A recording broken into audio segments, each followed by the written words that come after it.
Frustration I'm great with. A good level of frustration is often the gas needed to propel us to actually do something. So frustration is not a bad energy. It's a great emotion. It's a wonderful stepping stone to even boredom could come next because you're kind of level out, and then hopefulness, and then ingenuity.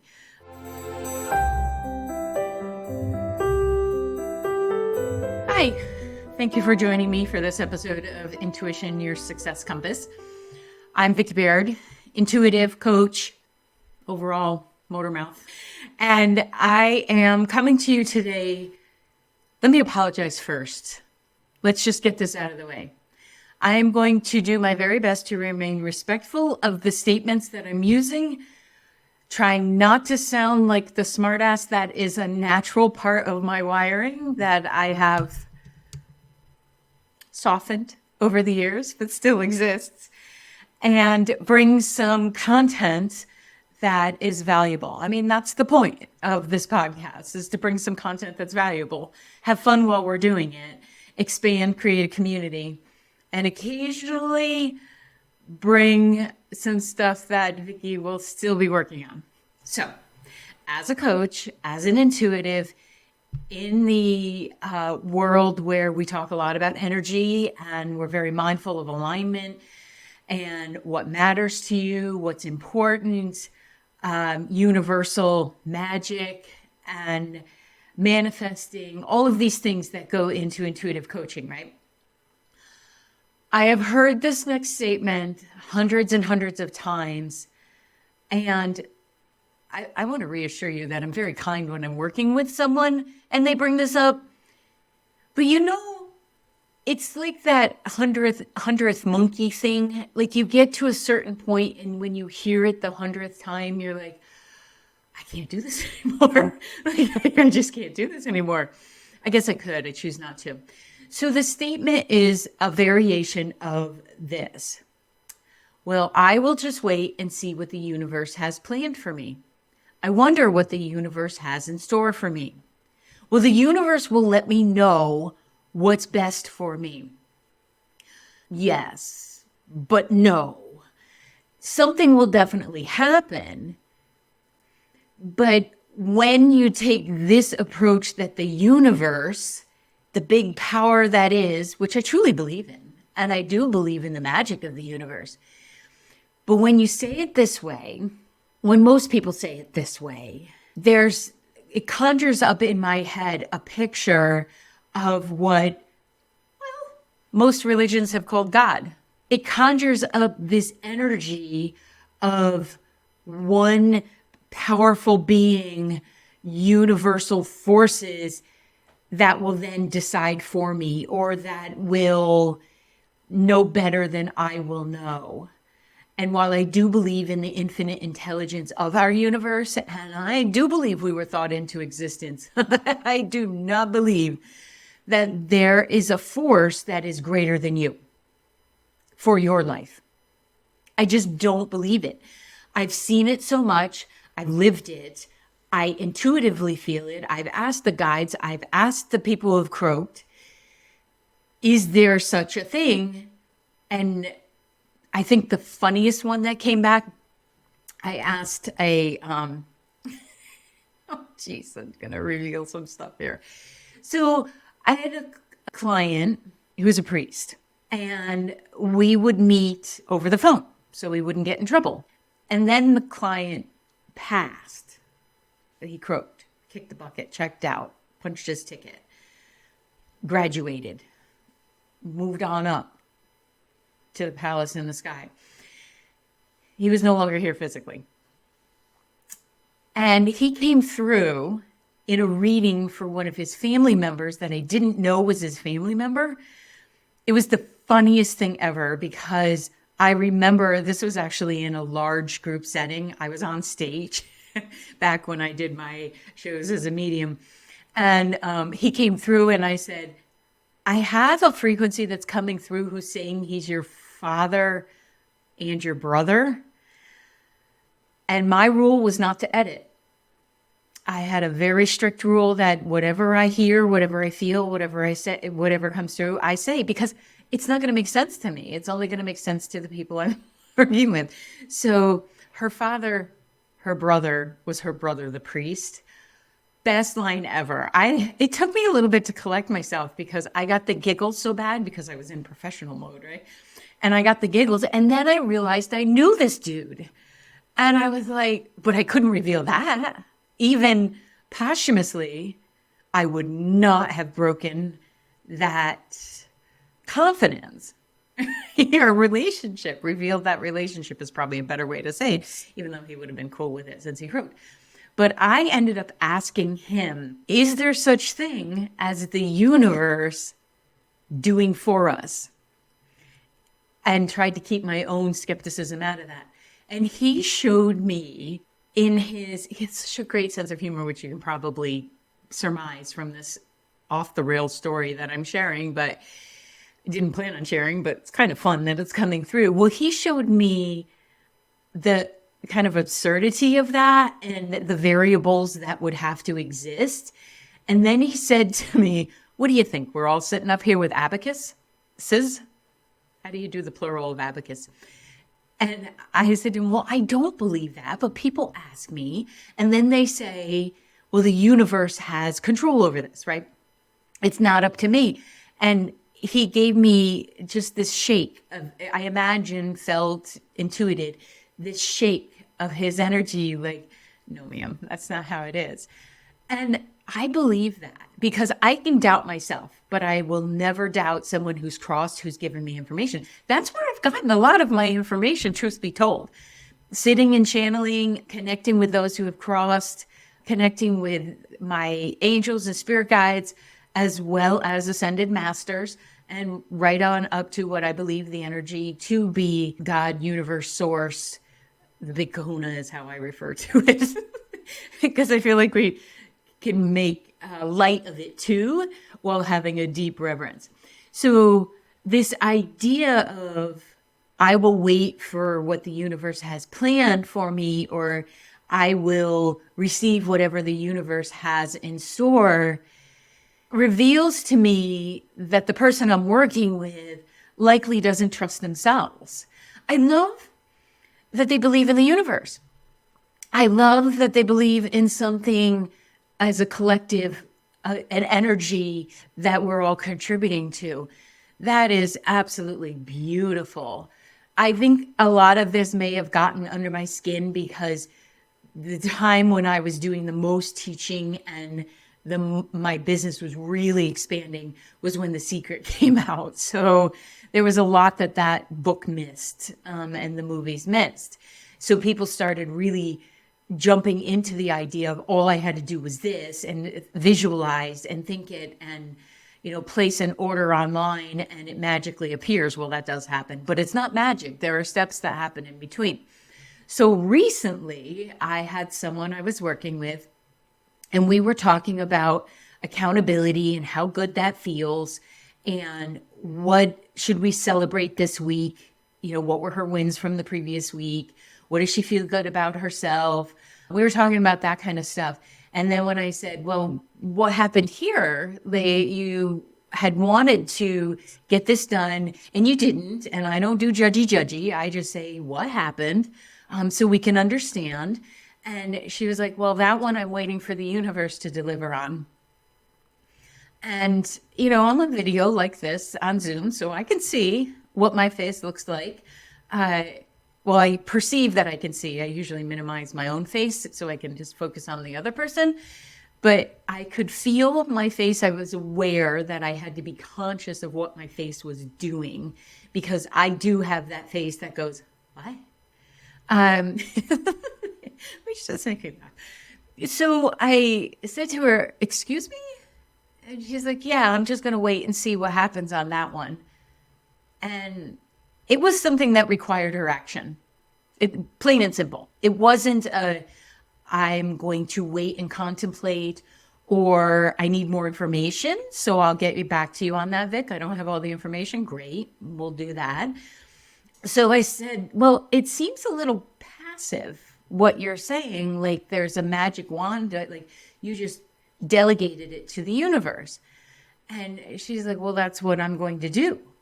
I'm just going to see what the universe does. And I said, well, who's in this universe? Like, who are the members? What are the components of what you're calling universe? And it ended up being that she just didn't want to deal with it. And of course, we look at the emotions around that and the beliefs and anything else that may be there, because I'm here to help, not to judge. That doesn't get us anywhere. Besides that, I don't like being in that energy. So we talked about what it means to hand over that kind of power. Because, and I said to her, I believe in the universe. I believe in us as a contributing source to our universe, but I do not believe that there is some kind of governing force that is going to decide what's best for me better than I can. Maybe bring the messages, good with that, but you still have to act, right? So that's why I wanted to talk about this, because in a lot of the New Age communication or spiritual guidance and, practices and stuff, there can be a handing over of power. I have had many people, and I'm listening to a book right now that very much talks about doing and following a guru's plan.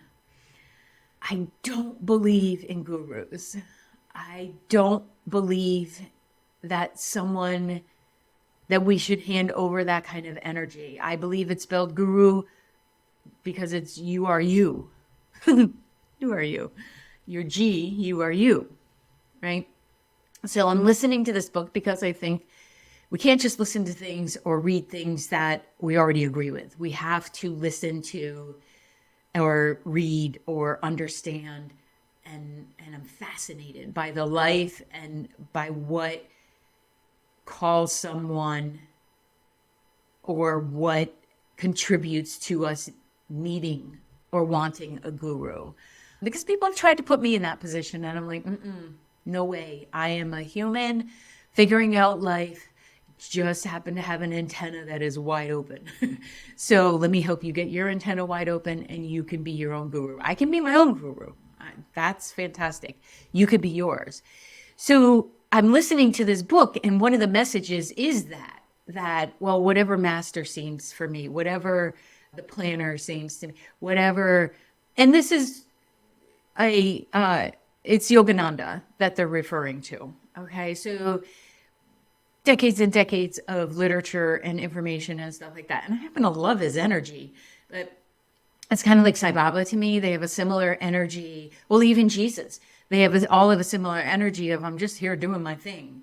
And if this can help, that would be great. And here's something I learned as part of my journey. Go ahead and expand on it. But then people, I think in our own wiring, want someone to look to. Great. Have a mentor. Have someone that you appreciate, that you're learning from, that you can expand from. We all need teachers.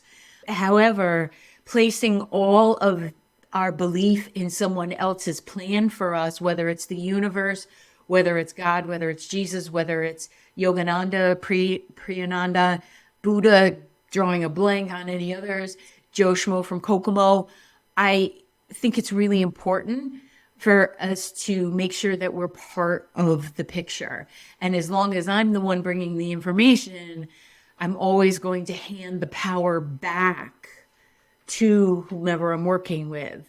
I'm happy to be there with you and to hold that space and to believe in you until you believe in you. I'm happy to do that. But if someone wants to hand over their power or their decision making, it also tells me they don't want to be responsible for whatever that decision is.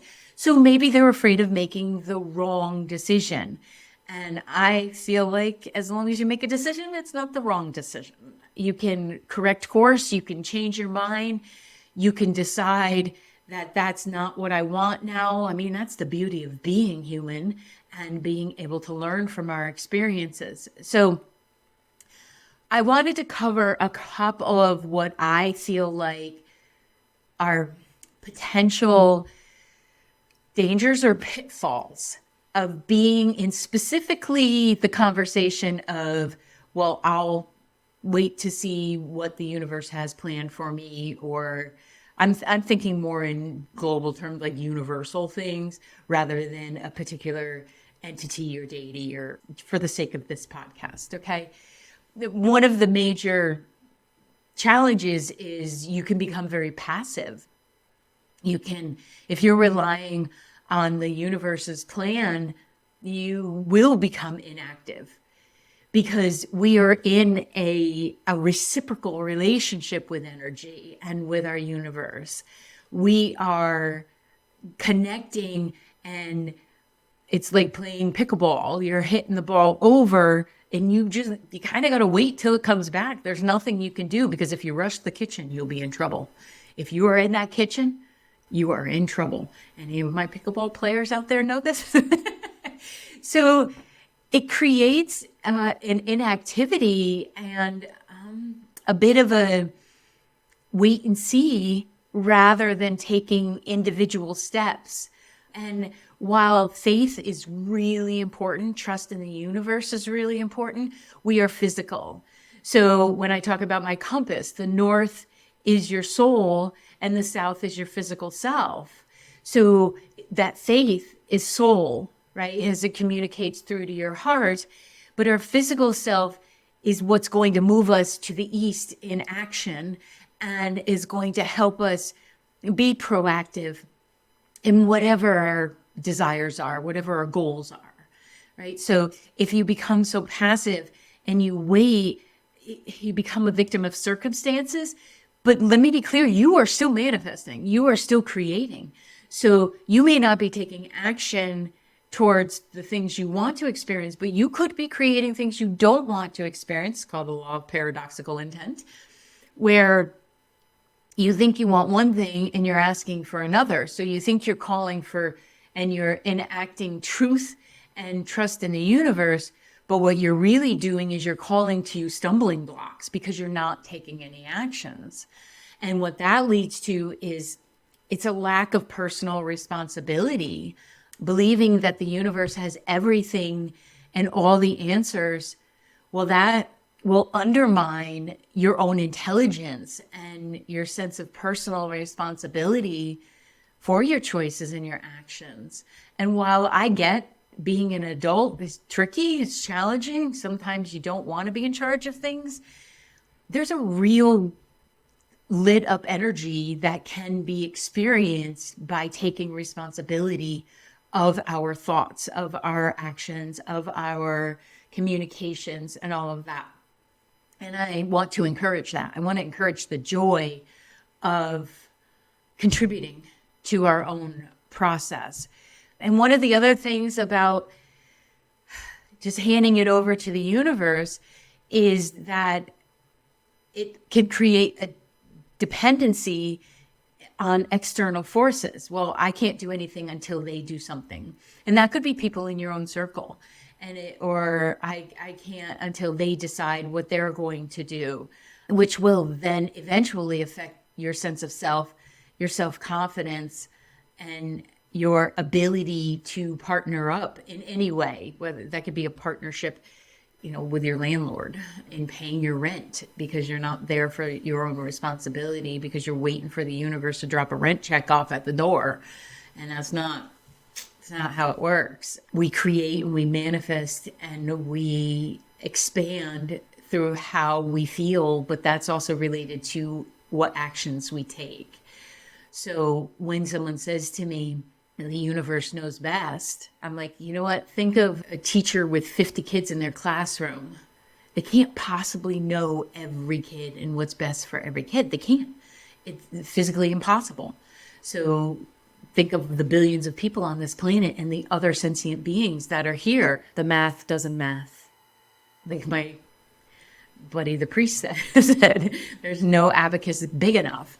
So that will often lead to uncertainty, which is really what my client was dealing with, right? She was dealing with an uncertainty about how to move forward, which is what I'm here to help with. One of the things that people say I bring the most in my coaching is clarity to their life. So if you've got uncertainty, I'm your gal. But if you're depending solely on the universe to do whatever it needs to do to bring you the magic of your life and to have things manifest, you're going to be unsure of your own self, which anxiety, that is a sure bet for creating anxiety. If you're unsure of what the universe has in store, if we're still using that statement, and you're also unsure in what direction you should be taking or could be taking in your own life. So that uncertainty can also lead to like frustration because you just don't know what to do. Frustration, I'm great with. A good level of frustration is often the gas needed to propel us to actually do something. So frustration is not a bad energy. It's a great emotion. It's a wonderful stepping stone to even boredom could come next because you're kind of level out, and then hopefulness, and then ingenuity will come after that.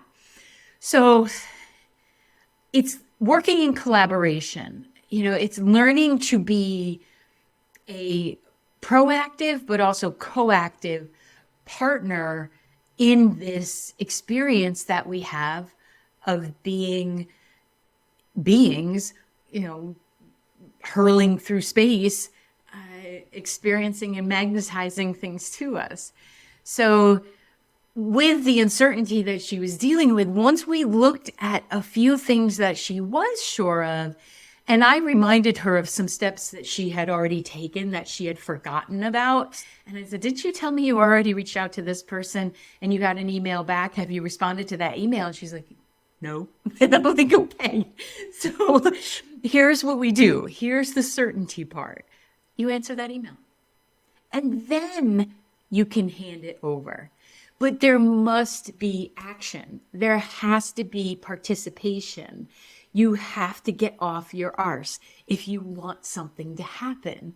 And I speak to myself in this way as much as I communicate this with clients, actually more so because most of the people come to me, they already have some sense of trajectory. They just are unclear about it. And amazing like work ethics and focus at times. And this idea of, okay, send the email and then wish it well was our way of incorporating what she wanted. She wanted the support of the universe. She wanted to feel spirit helping her.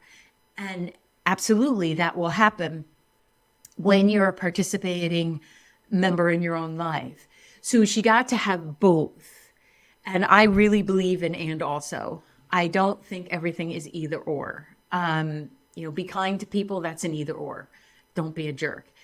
But I really believe in like multiplicity. I believe that we are capable of having two things at once.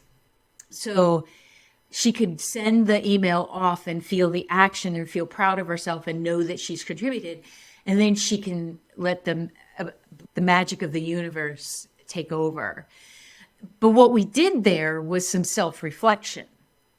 And if you're handing stuff over and leaving it up to the universe to create, to be in charge of, to manifest for you, you're not doing self-reflection. You're not looking at your own personal growth and informed decisions. You're not balancing the workload in this. You're skating out on the self-reflection, like what matters to me. And in this case, staying with this example, she had forgotten what she had already accomplished. So she wasn't giving herself credit either. So it's really easy to give the universe credit when things go well too, and to not feel it in yourself. And I know that when we feel lit up about ourselves in a truly balanced, loving way, that we contribute that and we actually shine that energy into the world. And that creates that ripple effect that I'm always talking about, that helps other people to believe in themselves too. So we all contribute to this universe, but let's not give the universal powers more credit than we're giving ourselves for actually showing up. And then there's a kind of a boring part of it too. Like most of this has been emotional or self-reflection, empowerment kind of thing. But when you hand everything over to the universe, you're also ignoring realistic planning. Like in the instance of need to pay my rent. Well, I have to earn the money in order to pay my rent or my mortgage. And if you combine your spiritual beliefs with practical planning, magic and manifestation and success. But if you don't, if you just go on a wing and a prayer, likely eviction is what's going to happen there.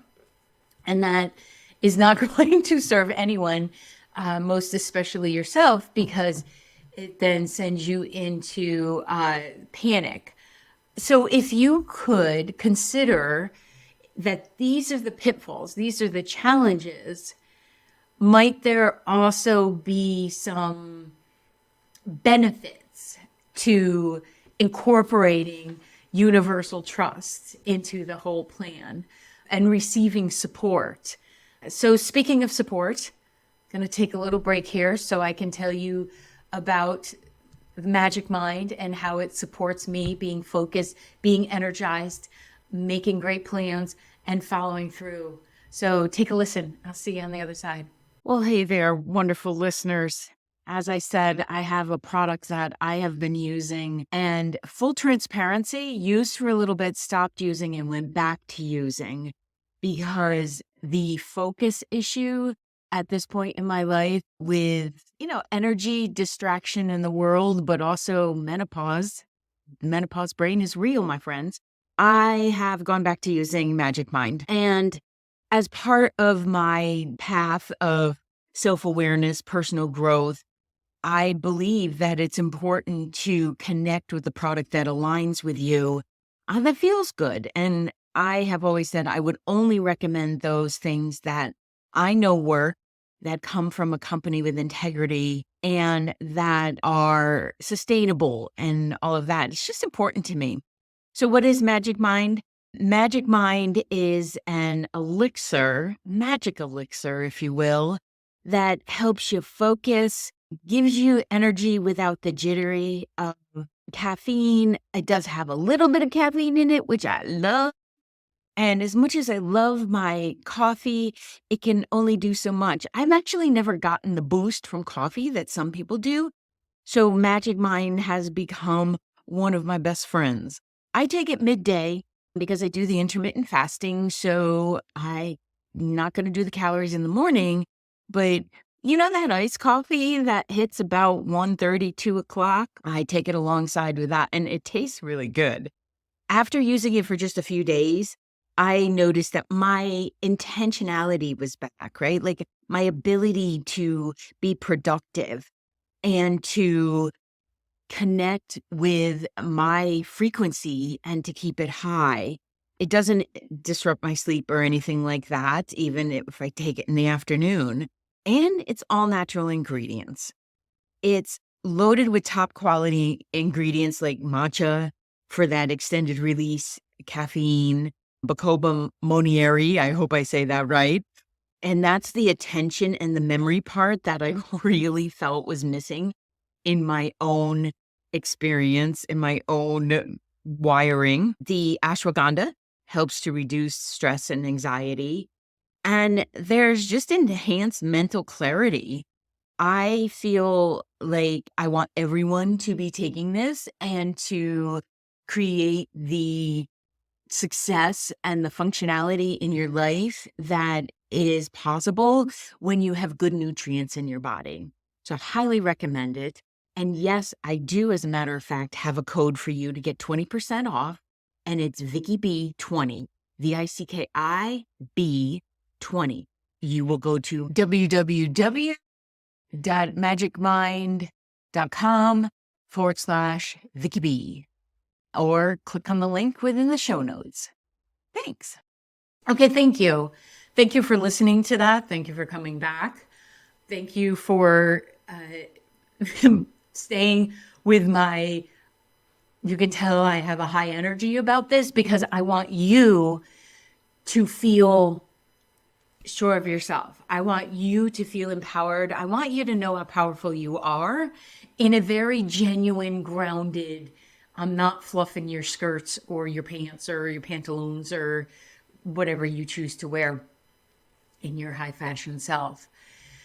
So, how do you maintain a balance, that cooperative working relationship with the universe, and trusting that there is that support along with working towards whatever the goal is and being willing to put the action in? I don't know if you've ever like engaged in like a workout or something, a physical activity long enough to start to feel the muscles build and the strength to happen within your own body. In the moment, like you're doing those workouts when it's still, everything's still really squishy and stuff, it can be difficult to stay with it because we have become, I think, a world, a society of drive through response time. We want things instantaneously and to hear back from people immediately and all of that. You will not hear back from me on a Saturday or Sunday. Unless you are on a retainer package with me and there's something big going on, you have a launch or you have something big going on. Saturdays and Sundays are my kind of disconnect from service days. They may show up in other areas with volunteering or with family and that kind of thing. But we all need that little space and that break. So healthy balance, healthy boundaries, and also handing it over to the universe. I think on Friday, when I clock out somewhere around 6 p.m., I turn it over kind of like I used to do the answering service at the VNA when you had to switch the phones over so the answering service could take it. That's how I think in my head. I'm like, okay, universe, you take it. Let me know, guides and everybody, let me know if somebody is of need.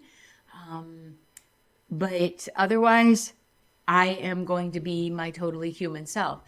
And this creates not only a joy to come back to it again when it's time to return to work, but it also allows defragging of our system. So it's working of my system, our system, all of us.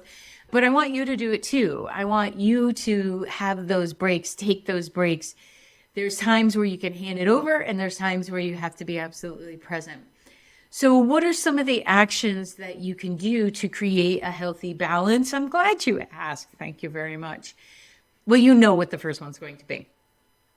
Taking responsibility for your decisions, for your trajectory, for your path, for your to-do list, for your feelings, for your beliefs. That taking responsibility is an empowerment practice, but it also creates a very strong vibrational pull and magnetism within your energy field that other energies in the universe do respond to. So opportunities come when we have that strong energy field, when we're feeling lit up, strengthened, empowered within our own selves. And that comes from proactively shaping your life, sitting down, writing out goals, knowing where you're headed, what you would like to do, and then taking responsibility for the steps after that. Hiring someone if you need to, or putting your laundry away, making sure the dog gets a walk, which I will after this recording. Thank you. But what it will also do when you're proactively shaping your life is it's going to give you the opportunity to celebrate when things go anyway. You get to celebrate that you showed up, that you participated. I mean, doesn't it feel good when you go to the dentist and they're like, nice job taking care of your teeth. Good work. Like, it feels good. But you didn't do that in the day before you got there, unless you're one of those people that floss the day before you go. or water pick. Use a water pick. It's better for your gums. You did it all along. Like you did it in the 6 months between the times you were there. And if you haven't seen your dentist, this is the call to get your teeth checked. What it will also do when you start to proactively shape your life and take responsibilities for you and what you would like to experience, what it's also going to do is bring some clarity. When you are a full participant in your life, it gets pretty easy to know what works for you and what doesn't work for you. And then that helps in setting the direction, right? Like when we look at our wiring and our plans and what it is that we want, the compass point will go, let's head east. Let's take some action here. So that clarity comes from setting specific goals, but also reflecting on choices you made, things that went well and didn't go well. I mean, if something didn't work out, don't think that was a failure. I mean, that's just a feedback loop. It's letting you know that wasn't particularly in alignment at the time, and maybe it wasn't in your best interest.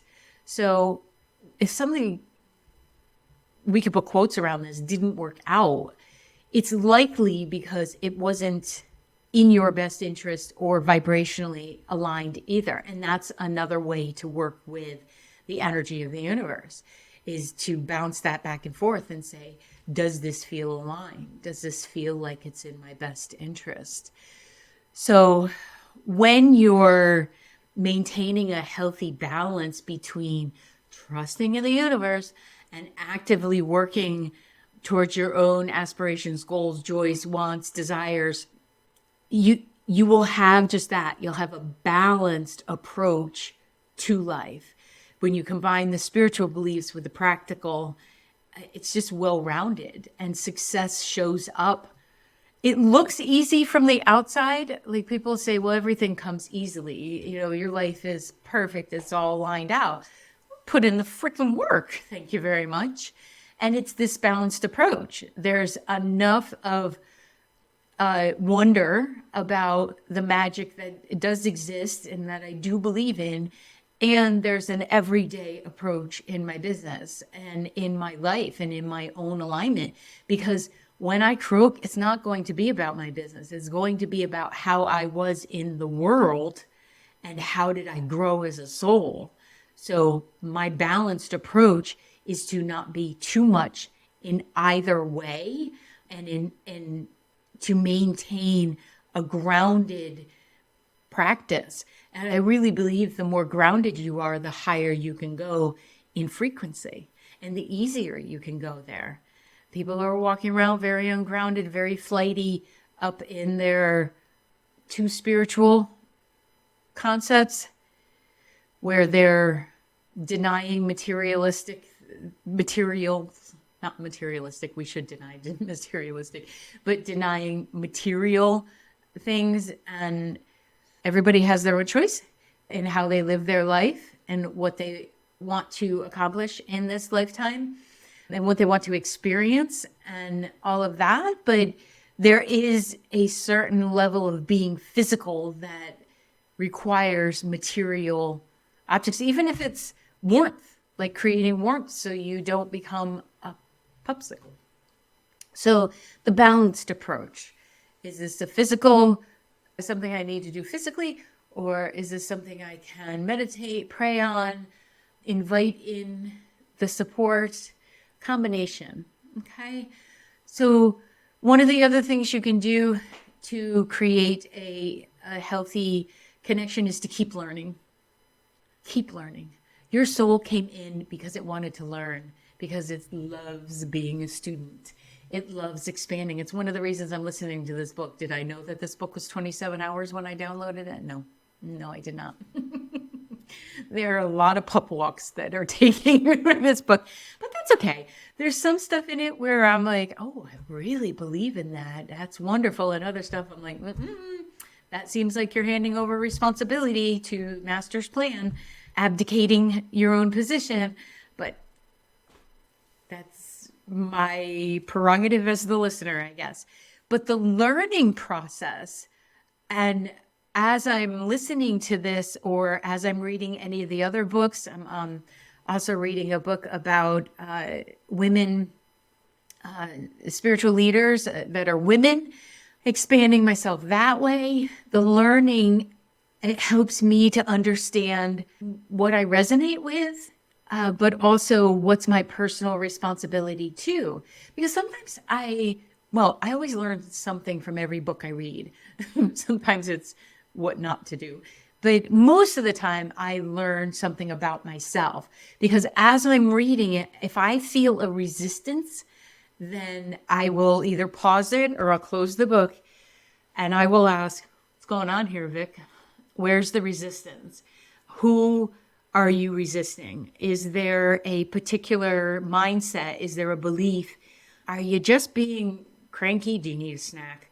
What is going on that what this author just shared with you would create a visceral response where you're like, no, that is an immediate pause. Unless it's an egregious action against someone, because I do read the thriller things. So come on, if I have that feeling, that's being a good person. But most of the time, I'm practicing an observational as well as self-reflection in everything that I consume. Everything that I consume goes through this process. Yes, I annoy the hell out of myself sometimes, which is why Saturday and Sunday sometimes just need to be about cleaning, so that I can defrag this brain that seems to need to understand everything and wants to learn so much. When you're learning and when you're in a mindset of learning, and I'm never going to know it all, first of all, you're fun to be around, because then you ask genuine questions of other people, because people are amazing in what they know, and you wouldn't believe what you can learn if you just ask a few questions. So much fun. It's like having walking encyclopedias around you at all times if you show a genuine interest. But as you're learning, you're building and creating these life experiences and growth and expansion and all of that. We listened to a book when we were driving out to Cape Cod, and it was about a world where robots had been in service to people, but then became self-aware, and the people of this planet released the robots to go then expand. And then in the book, someone with a little bit of wanderlust ended up going into robot territory and met up with this other robot.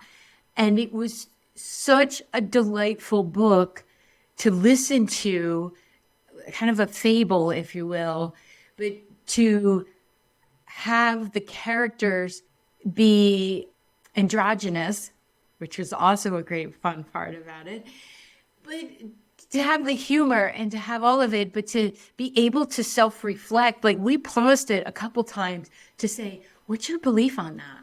We just started listening to similar books while we're driving, because finding a genre we both like can be tricky, especially when I'm like, let's listen to another self-help. And he's like, don't want to. So it leads to fulfillment, which is also what we are here to experience. You're learning, but then you want to have a fulfilling life. So what matters to you? Like, what do you like? What fills you up? And then what actions could you take so that you do create your dreams, that you are able to live the life that you would like to live?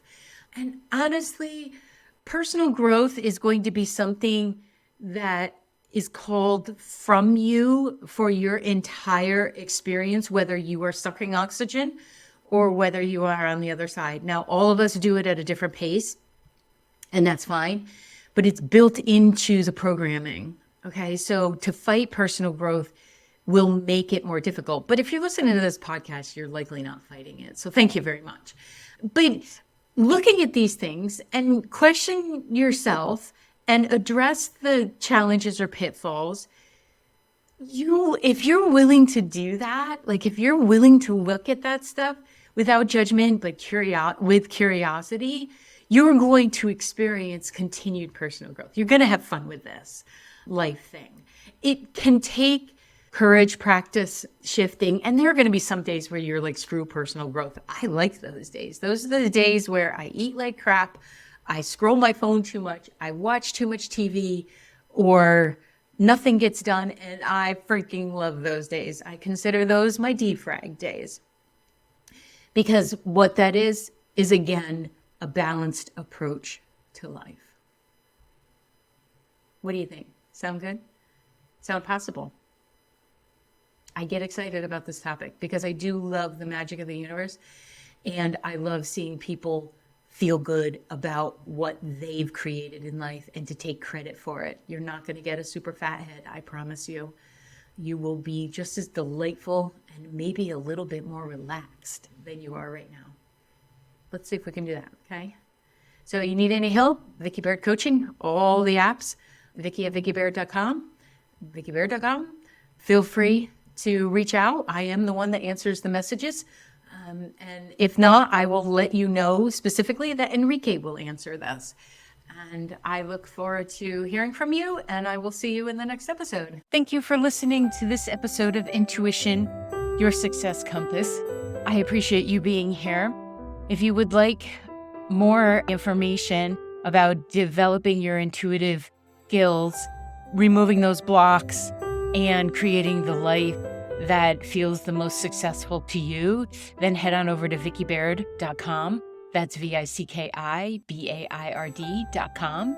And check out the courses, the groups, and the Spaces app that will allow you to be part of our community and know about upcoming events and specials. Thank you so much, and I'll see you in the next episode.